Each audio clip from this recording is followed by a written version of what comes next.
मेरी screen visible है आप लोगों को? Yes sir. तो अभी हमने क्या किया है कि आपका अकाउंट्स पेबल हम लोग पढ़ रहे थे। इसमें हमने अभी वेंडर का ग्रुप बनाया, वेंडर का ग्रुप, उसमें नंबर रेंज असाइन किया। उसके बाद फिर जो नंबर रेंज हमने बनाया उसको नंबर रेंज को हमने वेंडर ग्रुप के साथ असाइन किया। टॉलरेंस ग्रुप हमने बनाया वेंडर का, जो कि वेंडर कस्टमर का दोनों का एक ही बनता है OBA3 के थ्रू। उसके बाद हमने डॉक्यूमेंट टाइप हमने देखा कि OBA7 से किस तरीके से डॉक्यूमेंट टाइप लगाते हैं। उसके बाद वेंडर कोड हम क्रिएट करेंगे जिसका ट्रांजैक्शन कोड होता है XK01, राइट। तो XK01 हमने ट्रांजैक्शन एग्जीक्यूट किया। और जो हमारा जो अकाउंट्स ग्रुप था हमारा 1014 है, जो हमने अभी बनाया हुआ है, ठीक है। अकाउंट्स ग्रुप का जो टैब है इसके अंदर हमने 1014 डाल दिया, कंपनी कोड 1014 है। आपने एंटर किया, एंटर करने के बाद आपने टाइटल सेलेक्ट किया, कंपनी डाला यहाँ पे। अब किसी का भी एक नाम हम डाल सकते हैं, रितेश का डाल देते हैं, रितेश इन कंपनी।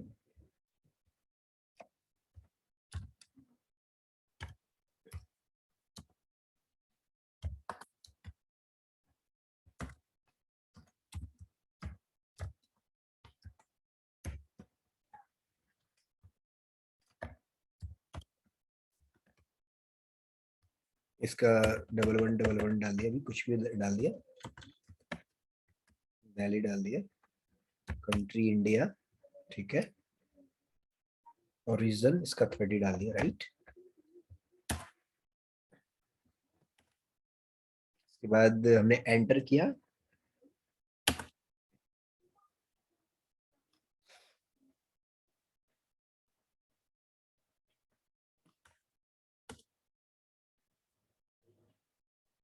इसमें रिकंसिलिएशन अकाउंट हमने डाला। जो रिकंसिलिएशन अकाउंट हमने जो क्या बनाया हुआ है, 200201 हमने बनाया हुआ है डोमेस्टिक वेंडर के लिए। ये हमने यहाँ पे असाइन कर दिया। कैश मैनेजमेंट ग्रुप A1 हमने डाल दिया कि डोमेस्टिक है, ठीक है।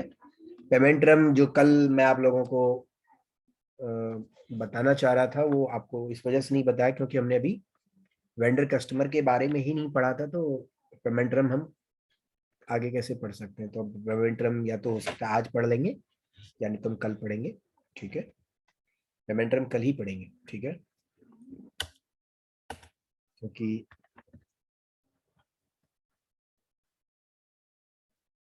आज हमारा जो वेंडर है 4005 हमारा वेंडर क्रिएट हो गया है, ठीक है। अब इसमें हम ट्रांजैक्शन करते हैं। ट्रांजैक्शन करने का जैसे FB70 से आपने वहां पे ट्रांजैक्शन किया था, यहाँ पे आप FB60 से ट्रांजैक्शन करेंगे।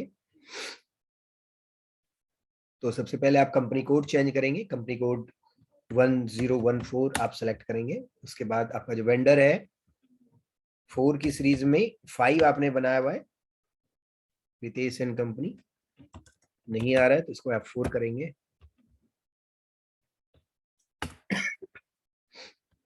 रितेश एंड कंपनी आपका 40,005 है, राइट। इसका इनवॉइस डेट हमने डाल दिया, यहाँ पे हमने डाल दिया INV1, ठीक है। ये अमाउंट डाल दिया हमने 40,000 का, ठीक है। और इसने एडमिन का हमें बिल दिया था रितेश ने, तो हमने एडमिन एक्सपेंसेस डाल दिया, यहाँ पे डाल दिया एडमिन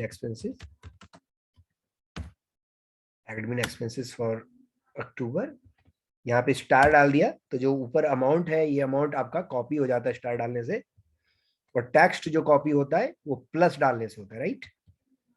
यहाँ पे प्लस हमने डाल दिया टेक्स्ट में, और जब मैंने एंटर किया तो आपका अमाउंट में आ गया, और टेक्स्ट में जो हमने टेक्स्ट ऊपर डाला था वो आ गया। सिमुलेट का बटन हमने प्रेस किया और हमने क्या देखा, रितेश एंड कंपनी आपका क्या होगा, क्रेडिट हो गया। और एडमिन एक्सपेंसेस जो था 40,000 से आपका डेबिट हो गया। इसको आपने सेव कर दिया, यानी कि डॉक्यूमेंट आपका पोस्ट हो गया। इस डॉक्यूमेंट को आप FB03 से आप चेक कर सकते हैं कि जो एंट्री हमारी क्या पोस्ट हुई है। तो आप देख सकते हैं रितेश इन कंपनी आपका क्रेडिट हुआ है, एडमिन एक्सपेंसेस आपका डेबिट हुआ है। तो इसको आप टेबल लेवल पे भी ये सारी चीजें चेक कर सकते हैं, ठीक है। इस टेबल लेवल पे चेक करने के लिए ये जो डाटा एंट्री व्यू जो ऊपर ऊपर के जो आ रहे हैं, ये जो पोर्शन आ रहा है इसको समझने की कोशिश कीजिएगा।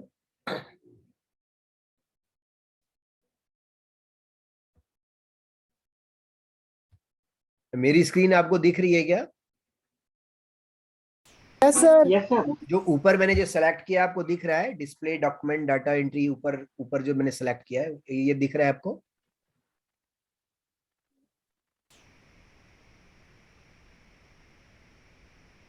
ये आपको दिखाई दे रहा है क्या, मैंने जो कुछ सेलेक्ट किया है ऊपर हेडर को?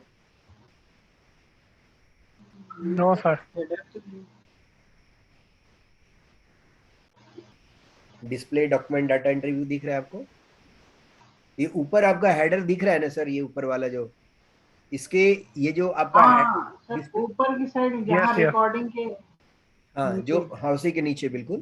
तो आपका डिस्प्ले डॉक्यूमेंट हेडर को जब आप क्लिक करेंगे तो ये हेडर के डाटा इसमें आते हैं, ठीक है। और ये नीचे आता है लाइन आइटम डिस्प्ले। तो दोनों का जो टेबल का जो व्यू होता है अलग अलग होता है। तो एक बार आइए हम लोग आपको बताते हैं कि किस तरीके से इसका टेबल का व्यू देखना होता है। तो कोई भी टेबल जब हम देखते हैं तो इसका ट्रांजेक्शन कोड होता है SE16 या SE16N, ठीक है। तो SE16N जो होता है मेंटेनेंस व्यू वाला टेबल होता है। तो इसको यूज बहुत कम करना चाहिए, SE16N को। हमेशा SE16 को ही यूज करना चाहिए। तो ये जो हेडर लेवल का जो टेबल होता है ये होता है BKPF, ओके। BKPF जो टेबल का नाम है, जैसे आपने SK-A1 और SK-B1 जो आपने डाल के जब आप चेक कर रहे थे, वैसे इसका टेबल का नाम है BKPF। जो कोई भी डॉक्यूमेंट आप जो पोस्ट करते हो उसका हेडर के बारे में अगर आपको पता करना है, तो हमने जितनी भी एंट्री पोस्ट की है और ईयर डाल देंगे, 2021 में हमने डाला है। और जब आप एग्जीक्यूट करोगे तो आप देखोगे हमने कितनी सारी एंट्री पोस्ट की है। ये सारी एंट्री हमने पोस्ट की है। DR से लेके जो आपका, आपको ध्यान होगा जो कस्टमर से रिलेटेड जो हमने एंट्री की थी वो किस में आ गया, D से स्टार्ट है, DR में आ गया। AB जो एक डॉक्यूमेंट आपने रिवर्स करवाया था स्पेशल वाला, ध्यान है आप लोगों को? Yes sir, 30,000। हाँ 30,000 वाला, तो यहाँ पे आ गया। और ये डॉक्यूमेंट आपने कौन सा रिवर्स करवाया था, ये रिवर्स यहाँ पे आ रहा है, देखिए। जो रिवर्स विथ कौन सा डॉक्यूमेंट आपने रिवर्स करवाया था, ये रिवर्स करवाया था। ये वाला डॉक्यूमेंट आपने रिवर्स करवाया था, तो ये एंट्री जनरेट हुई थी। तो यहाँ पे जो टेबल में अपडेट हुआ है ये रिवर्स, इस डॉक्यूमेंट का को आपने रिवर्स किया था तो ये एंट्री हुई है, और इस डॉक्यूमेंट को आपने रिवर्स किया तो ये एंट्री हुई है, ठीक है। क्लियर हो रहा है आपको? इसके बाद फिर आप इधर और आगे बढ़िए, आपको और भी इंफॉर्मेशन मिलेगी। ये टेबल व्यू मैं आपको इस वजह से बता रहा हूँ क्योंकि आप एक कंसल्टेंट बनने वाले हो, तो आपको ये टेबल व्यू के बारे में भी आपको आइडिया होना चाहिए, राइट। ये आपके क्या है, ये हेडर लेवल के टेबल है, राइट। यानी कि इसमें आपको सिर्फ हेडर के रिलेटेड इंफॉर्मेशन आपको मिलेंगे। और अगर लाइन आइटम टेबल पे आप जाके चेक करोगे, उसका जो टेबल नेम है इसका BKPF है, और इसका है BSEG, BSEG, ठीक है। कंपनी कोड 1014 आपने डाल दिया, और आपने ईयर डाल दिया 2021, और आपने एग्जीक्यूट किया तो आपने देखा इसमें एंट्री दो दो लाइन आइटम की एंट्री है, एक डेबिट हुआ है, क्रेडिट हुआ है, ठीक है। ये स्पेशल इंडिकेटर A आपने यूज किया था, ये एंट्री आपकी आ रही है। अब इसमें डेबिट क्या हुआ, क्रेडिट क्या हुआ, जीएल भी आगे आता है, ये अमाउंट्स, जो अमाउंट आ रहा है अमाउंट भी इसमें आपको डिस्प्ले हो रहा है 30,000। ये जो लेजर, जनरल लेजर अमाउंट इसमें दिख रहा है आपको। और इसमें कौन कौन से आपने जो टैक्स डाले थे, एडवांस पेमेंट और sale of goods, admin expenses, ये सारे डाले थे, यहाँ आपको दिख रहे हैं। और जो जीएल आपने यूज किया था, जीएल भी आपको दिखेगा अभी। आप अगर जब राइट साइड में आएंगे तो आप ये जीएल आपने यूज किया था, ये जीएल आपको दिख रहे हैं, ये सारे जीएल आपने यूज किए हुए। ठीक है, तो ये टेबल लेवल व्यू है, जो कि आप टेबल पे जाके जब आप कोई रिपोर्ट्स वगैरह बनाएंगे तो आपको ये सारी चीजें आपको यहाँ से आपको जरूरत पड़ेगी इसकी। ठीक है, तो इसको मैंने बैक कर दिया। कोई भी एंट्री अगर जनरेट करेंगे तो बीसैग और बीकेपीएफ में एंट्री जाती ही जाती है। कोई भी फाइनेंशियल एंट्री अगर जनरेट होगी तो बीसैग और बीकेपीएफ जो मेन टेबल है जहाँ पे एंट्री आपकी जनरेट होती है, राइट। सर हाँ बोलिए। हेलो सर, इसमें जैसे टैली में लेजर बनाते समय ओपनिंग बैलेंस डालते हैं, उस तरीके से इसमें नहीं डाला जाता? हाँ डाला जाता है। जब मतलब हम जैसे कहीं सैप में क्रिएशन करेंगे हाँ तो जो फिर ओपनिंग कोई उसको दूसरा एग्जिस्टिंग उसको सॉफ्टवेयर तो उसको होगा ही होगा। एसएपी में, उसको एसएपी में आप टेक्निकल लैंग्वेज में बात कीजिए, उसको बोलते हैं कट ओवर एक्टिविटी। क्या कहते हैं उसको? Cut over activity. हाँ उसको क्या कहते हैं, कट ओवर एक्टिविटी। मैंने आपको बताया भी था जब मैंने आपको फर्स्ट सेशन लिया था। तो बहुत सारी चीजें हैं जो कि आपको याद नहीं रही होंगी, क्योंकि वो फर्स्ट क्लास था, आपको टेक्निकल आप लोगों को पता नहीं है। तो धीरे धीरे धीरे धीरे ये सारी चीजें भी मैं आपको बताऊंगा। ठीक है सर। ठीक है ना, वो उसको कहते हैं कट ओवर एक्टिविटी। वो जो आप कह रहे हो वेंडर, कस्टमर, एसेट, जीएल, ये सारे के सारे अपलोड किए जाते हैं एट द टाइम ऑफ जब आपका सिस्टम गो लाइव जाता है। नॉन एसएपी से अगर एसएपी पे आप जाते हो, अगर आप टैली में यूज कर रहे हो तो अगर टैली को अगर आप माइग्रेट कर रहे हो एसएपी में, यानी कि टैली से, तो टैली का जो क्लोजिंग बैलेंस है उसको आप एसएपी में लोड करोगे, राइट। उसके अंदर सारे जीएल बनेंगे, उसके अंदर सारे अंदर वेंडर बनेंगे, कस्टमर बनेंगे, और उसमें एंट्री अपलोड होगी। कोई अगर एडवांस है तो एडवांस में जाएगा स्पेशल जीएल इंडिकेटर के थ्रू, अगर नॉर्मल ट्रांजेक्शन है तो नॉर्मल ट्रांजेक्शन होगा। क्लियर हो गया? सर जैसे जैसे 200-250 लेजर रहेंगे तो हमें 1 बाय 1 बनाना पड़ेगा या एक्सेल से उसके लिए अपलोड का अपलोडर ऑप्शन बनता होता है। है? उसके लिए जो आपका एबेपर है ना, एबेपर आपको इसके लिए बीडीसी हम्म, बना के देता है, जो with in with in 5 minutes आप हजारों एंट्री कर सकते हो। वो दूसरा सॉफ्टवेयर अलग है? वो सॉफ्टवेयर यही है, वो आपको एक प्रोग्राम बना के देता है, जो मैंने आपको बताया ना। जो एबेपर होता है, हम्म, एबेपर का ये काम है कि वो आपको बीडीसी बना के देगा। वो आपको बीडीसी बना के देगा, वो बीडीसी के बेस पे आप क्या करेंगे, आप जो डाटा है हम्म, अपलोड करेंगे, राइट। ठीक है। हाँ वो आपको जब आप किसी ऑर्गेनाइजेशन को ज्वाइन करेंगे तो ये सारी चीजें आपको सीखने को मिलेंगी कि बीडीसी जो एबेपर बना के देता है उसका फॉर्मेट होता है, उस फॉर्मेट में हम डाटा डाल के हमें सिर्फ एक ट्रांजैक्शन कोड चलाना होता है। वो ट्रांजैक्शन कोड जैसे ही आप चलाएंगे तो आपका जितने भी ओपनिंग बैलेंसेस हैं वो एक बार में ही अपलोड हो जाएगा। Related to vendor, related to customer, related to asset. यानी कि सिर्फ एक दिन की एक्टिविटी होती है, अगर लाखों लाइन आइटम आपको अपलोड करने, तो लाखों लाइन आइटम आपके विद इन 10 मिनट्स आपके अपलोड हो जाते हैं। ठीक है, तो इसके बाद हम समझते हैं कि आपका FB60 आपने ट्रांजैक्शन कोड रन किया है।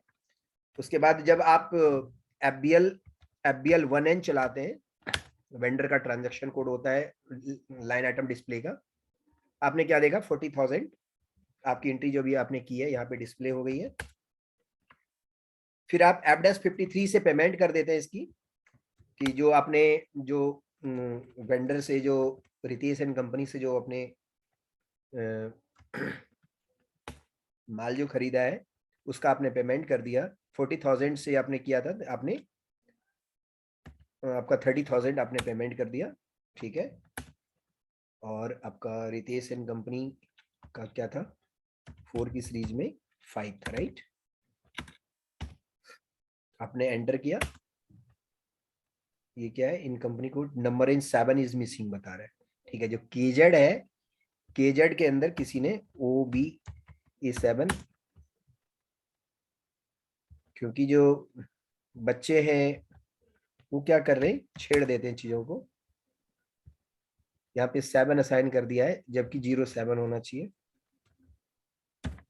अब ओके, 7 ऑलरेडी यूज्ड है, तो FBN1 में जाएंगे हम और 7 असाइन कर देंगे। क्या करेंगे, लड़ाई झगड़ा करने से कोई फायदा नहीं है।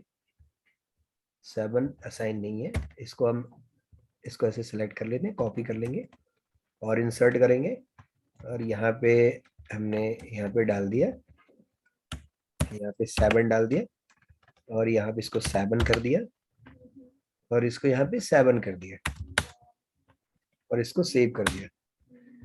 जब जाके दोबारा जब आप एफ डैश 53 है जब आप चलाते हैं, तो अकाउंट्स आपका 3 से आप पेमेंट करेंगे। 30,000 पेमेंट कर रहे हैं, पूरा पेमेंट नहीं कर रहे हैं, आपने एंटर किया। अब ये क्या कह रहा है कि 10147 मिसिंग है। तो मैंने अभी कहाँ लगाया था, 1014 में ही तो लगाया था, किसमें लगा दिया, ओहो। कोई बात नहीं, हम इससे इसको कॉपी कर देंगे तो अपने आप आ जाएगा। 1017 को अगर 1014 में कर देंगे तो कॉपी हो जाएगा, ठीक है।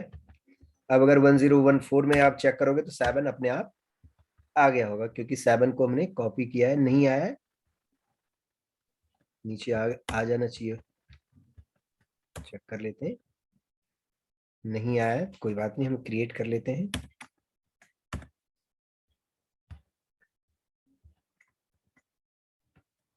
इसको 7 किया, इसको 7 किया, और इसको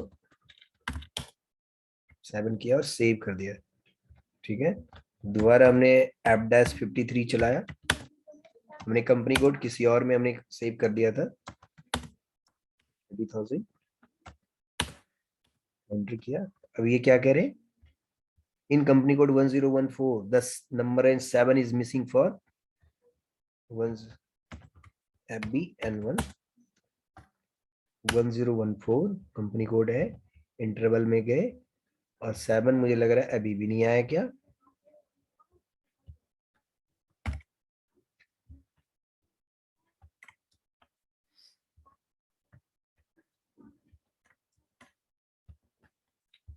अच्छा, ये नंबर रेंज ऑलरेडी एग्जिस्ट है, इस वजह से ये नहीं हुआ, राइट।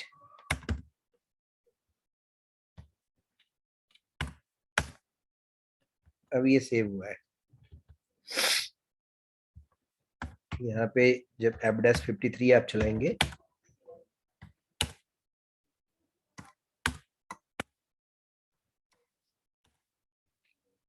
मेरी तबीयत ठीक नहीं है, जुकाम हो गया मेरे को। उसमें पार्शियल पेमेंट में आप जाते हैं, तो आप पार्शियल पेमेंट में आप 30,000 आप रिसीव करते हैं। इसको जब पोस्ट करते हैं तो एंट्री आपकी पोस्ट हो गई। जब आप इसमें जाके चेक करते हैं FBL1N में, तो आप देखते हैं कि आपका 10,000 की एंट्री आपकी खड़ी रह गई। वो इस वजह से दोनों आपको 30,000 40,000 इस वजह से दिख रहा है, क्योंकि ये पूरी तरीके से क्लियर नहीं हुआ है, इस वजह से एंट्री आपको ऐसा दिख रहा है। अब जब आप एक एडवांस पेमेंट दिखाते हैं F-48 के थ्रू,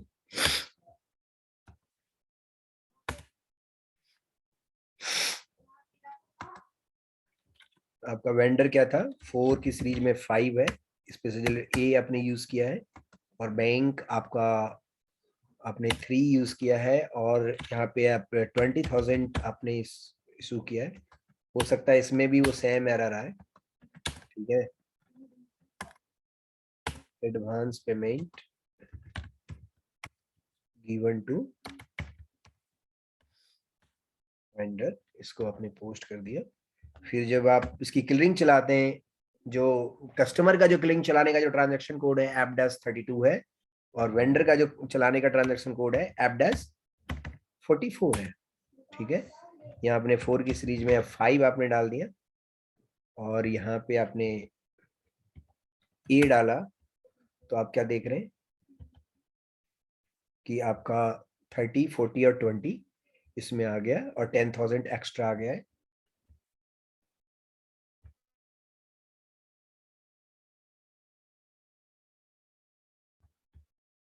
तो इसको पार्शियल पेमेंट में जाते हैं, ये 10,000 हम छोड़ देते हैं, इसको हमने पोस्ट कर दिया, एंट्री आपकी पोस्ट हो गई है।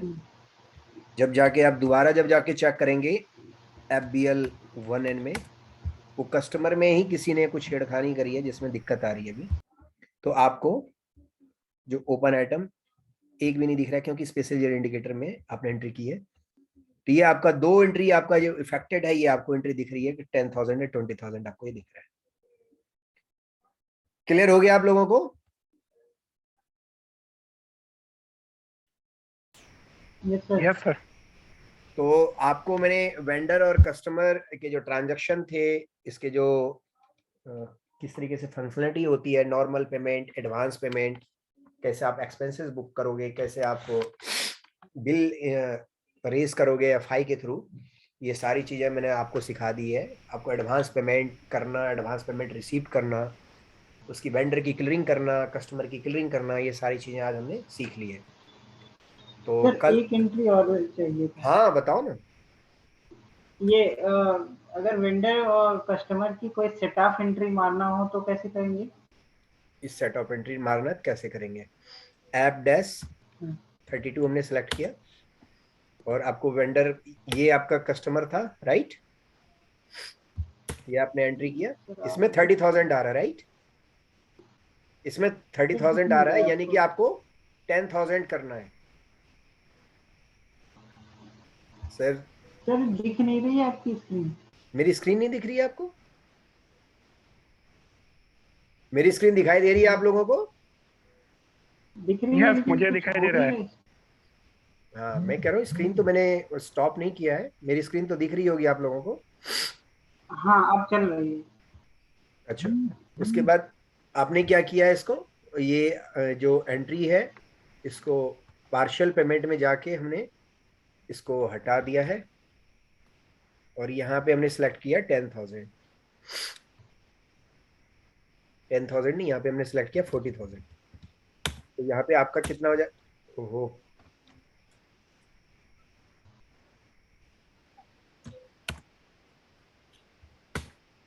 तो यहाँ पे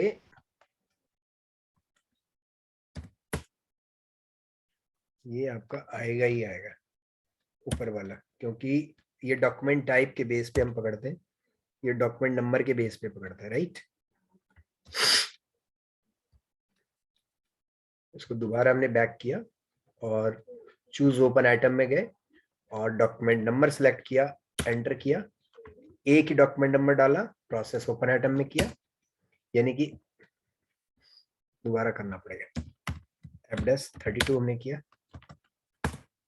यहाँ पे डॉक्यूमेंट नंबर सेलेक्ट किया, ठीक है, ये 3 की सीरीज में डाला और प्रोसेस ओपन आइटम, एक ही आइटम दिखा आपको, ठीक है, यहाँ पे 40,000 डाल दिया, माइनस में सॉरी पार्शियल पेमेंट में जाएंगे, इसको हटा दिया, पार्शियल पेमेंट में जाएंगे, इसको आपने 40 कर दिया, यानी कि यहाँ पे 10 कर दिया, इसका मतलब जो 10,000 आपने असाइन किया राइट। अब ये 10,000 आप कहाँ पे लेके जाएंगे? अब आप लेके जाएंगे इसको वेंडर में राइट। हेलो, अरे मेरी आवाज आ रही है? यस आवाज आ रहा है। यस आवाज आ रहा है। अनुज मेरी आवाज आ रही है आपको? अनुज मेरी आवाज आ रही है आपको?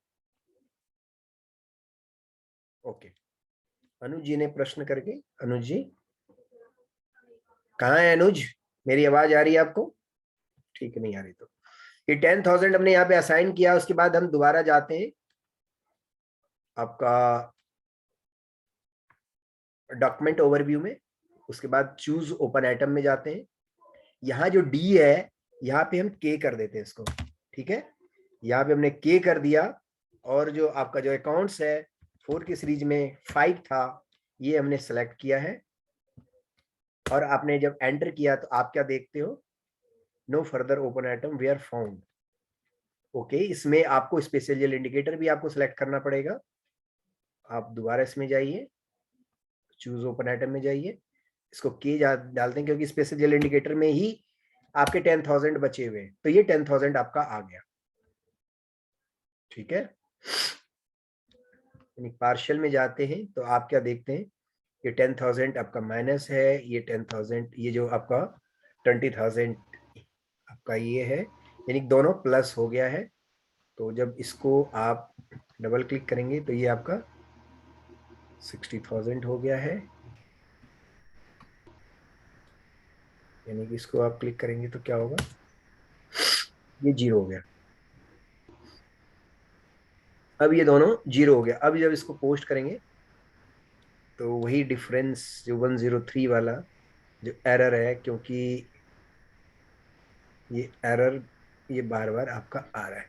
तो इस तरीके से इसका हम, अगर वेंडर और कस्टमर की अगर हमें क्लियरिंग चलानी है तो हम इस तरीके से इसकी क्लियरिंग चलाते हैं। राइट, किसी को और कुछ कुछ पूछना है? बाकी आप लोग इस पे प्रैक्टिस करना, अगर कोई भी क्वेरी होगी तो कल हम लोग इस पे बैठेंगे। राइट, ठीक है सर। तो ये मैं मीटिंग में कंक्लूड कर रहा हूँ और आप लोगों को रिकॉर्डिंग भेज दूंगा।